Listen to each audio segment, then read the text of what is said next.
Can I interest you in a giant slab of meat?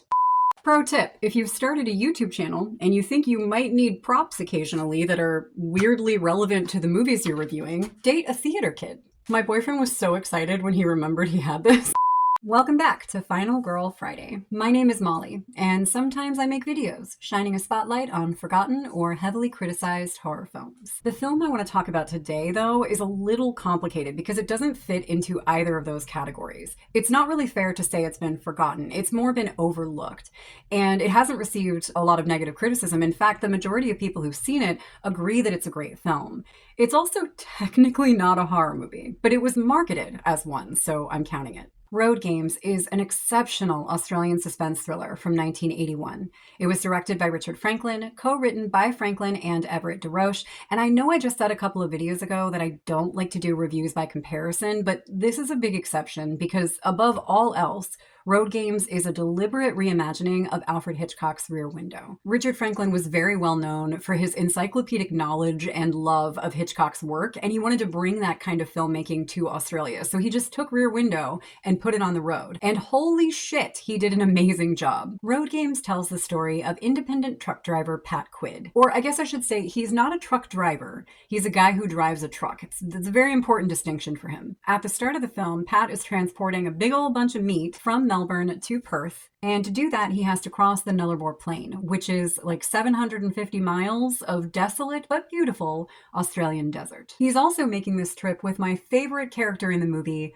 Boswell, who is truly the goodest boy. He parks outside of a motel to get some rest before hightailing it to Perth in the morning, but what he doesn't know is that in that motel, a woman is being murdered. In the early morning hours, as he and Boswell are getting ready to head out, he notices some strange goings-on around the motel, namely a creepy dude taking out large trash bags to the curb at like 5 a.m. Boswell is very interested in these trash bags, and so is the man who took them out. In fact, he's just sort of standing at his hotel window, creepily looking outward, and Pat kind of watches this all happen, and he watches the garbage men take the trash away. And so begins a long and wildly entertaining journey of mounting suspicions and rising tensions as Pat Quid and the killer are making the same trip through the Nullarbor Plain. Now, as I said, Roadgames is a deliberate reimagining of Rear Window. It's Rear Window on the road. So I do think that to get the most out of it, it's important to have seen both films. There are a lot of similarities between the two. Both films start with a kind of upbeat theme song that's a little contradictory to the overall tone of the film. You know, with Rear Window, it's set in the city, so the music is sort of modern and jazzy, whereas in Roadgames, it takes on more of an adventurous Western motif. Jeff, the protagonist in Rear Window, is housebound with a leg injury, and he's sort of stuck in this small apartment, and Pat Quid in Roadgames is stuck in the cab of his truck. He has to get that meat from Melbourne to Perth. If he doesn't, the meat spoils, so he really can't go anywhere. With Rear Window, you have all these apartments connected by a courtyard, right?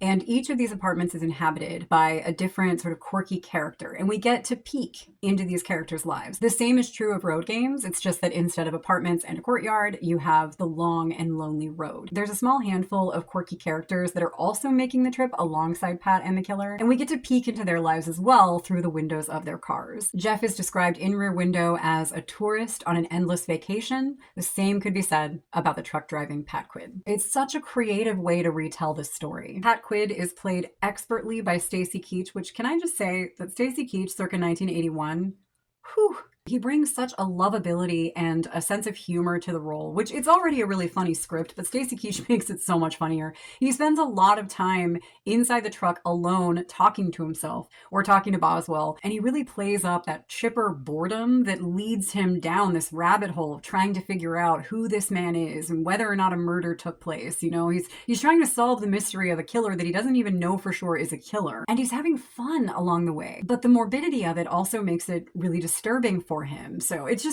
there's a lot going on with Pat Quid, and Stacy Keach was perfect. Along the road, Quid also picks up a mysterious hitchhiker, who he affectionately calls Hitch, played by none other than Jamie Lee Curtis, and she is spectacular as always. I love her in this. One of the major complaints about the movie is that Jamie Lee Curtis isn't in it enough, and I can definitely understand that argument, but at the same time, the role wasn't written for her, and she wasn't the great Jamie Lee Curtis yet. So Richard Franklin had always said that if he had known, who she was going to become, what her career would become, he would have written her a bigger role. And then the killer is played by Grant Page, who is a legendary stuntman. I can't go into it, or this video would be like an hour long, but just if you have a chance, look into the life and work of Grant Page. The guy was a fucking legend. So you have an excellent cast, wonderful cinematography, a passionate and knowledgeable director, and a solid story that's full of suspense and thrills. And again, the majority of people who've seen it agree that it's a great film. The problem is simply that not a lot of people have seen it. And from what I understand, there are two main reasons for that. The first being that it was marketed as a horror movie, and it really isn't.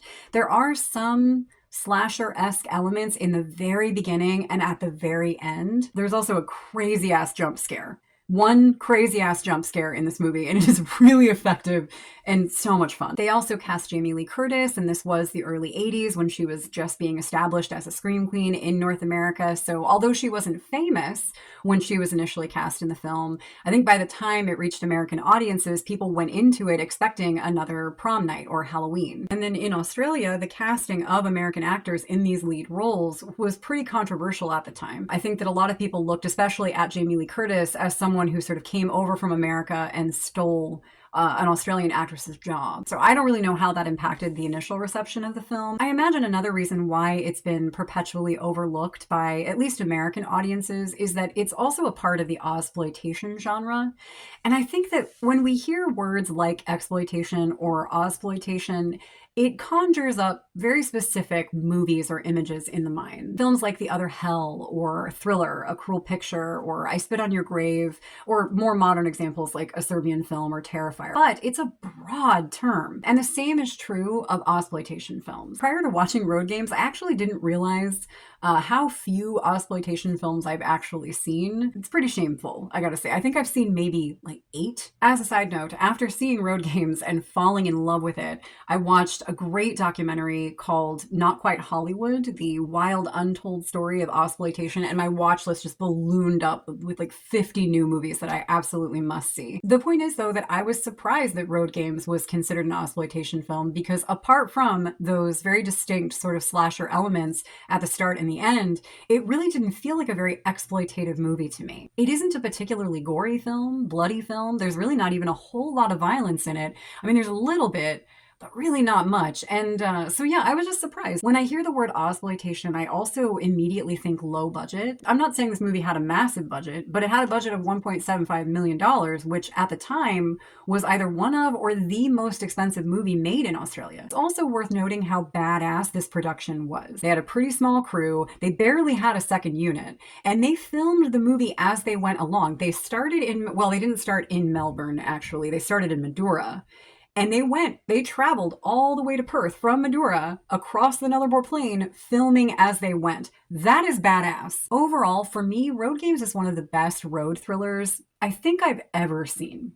Yeah, I'm confident in saying that. It's one of the best road thrillers I've ever seen. And I definitely think it's one of the better suspense thrillers to come out of the early 80s. And I feel like it's tragically slept on. More people need to see and love this movie. And although it isn't just a reimagining of Rear Window, those aspects of it, the things from Rear Window and just from Hitchcock in general that Richard Franklin carried over into this film are fucking brilliant. It is not a horror movie. Bear that in mind. But there are a couple of horror elements. And I think that anyone out there who is a fan of, well, if you're a fan of Rear Window, or if you're a fan of Duel, that's another movie that I would say is very similar to this one in many ways. If you too like the idea of a Hitchcockian neo-Western set in an Australian desert, Roadgames is the movie for you. Oh God, I dropped meat. Before he became a filmmaker, Richard Franklin was the drummer for a pop R&B band in the 60s called the Pink Finks. They did a cover of Louie Louie, which we had to do Louie Louie in marching band when I was in high school, and I got so sick of that song. For decades, I couldn't listen to Louie Louie until I heard the Pink Finks do it, and now I love it again. Today's film takes us down under. No, I'm not going to do an Australian accent. That's not a thing I'm going to try to do. My only complaint about this movie is that Stacy Keach does not have a long, flowing mane of glorious, evil hair like he had in Body Bags. I love Body Bags so much. Remember, today's pig is tomorrow's bacon.